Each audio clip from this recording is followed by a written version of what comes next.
H D classic D250 ಯಾರೆಲ್ಲ H D ಬೈಕ್ನ ಓಡಿಸಿದ್ದೀರಾ, ಯಾರ್ಯಾರ ಹತ್ರ ಇದೆ ಕಮೆಂಟ್ ಮಾಡಿ.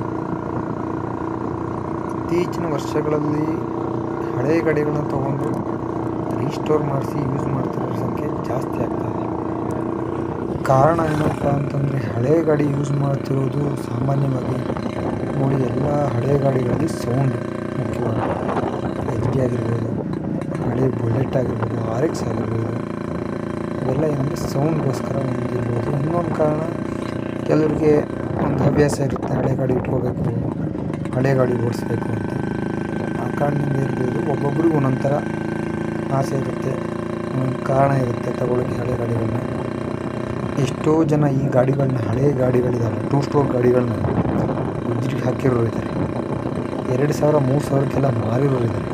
2,005, 5ರಿಂದ 10, 15ರಿಂದ ಹಿಂದೆ ಏನಿದೆ ಹಳೆಯ ಗಾಡಿಗಳನ್ನೆಲ್ಲ ಯಾರೂ ಇಟ್ಕೊಂಡಿಲ್ಲ, ಎಲ್ಲ ಮಾರಿಬಿಟ್ಟಿದ್ದಾರೆ. 2015ರಿಂದ 20 ಅಂತ ಏನು ಹಳೆ ಗಾಡಿಗಳಿಗೆ ಡಿಮ್ಯಾಂಡ್ ಇರಲಿಲ್ಲ. 20ರಿಂದ ಈಚೆಗೆ ಹಳೆಯ ಗಾಡಿಗಳು ಡಿಮ್ಯಾಂಡ್ ಜಾಸ್ತಿ ಆಗಿದೆ.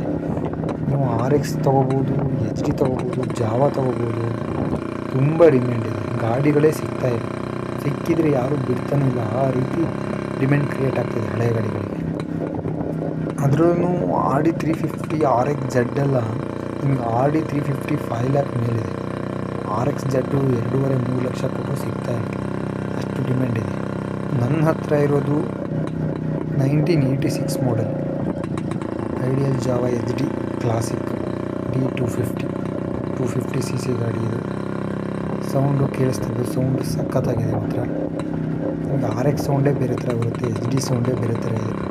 ಸರಿ, ಇವತ್ತಿಗೆ ಸಾಕು. ಮುಂದಿನ ವಿಡಿಯೋದಲ್ಲಿ ಕಂಪ್ಲೀಟ್ ಡೀಟೇಲ್ಸ್ ನೋಡೋಣ. ಬಾಯ್ ಬಾಯ್.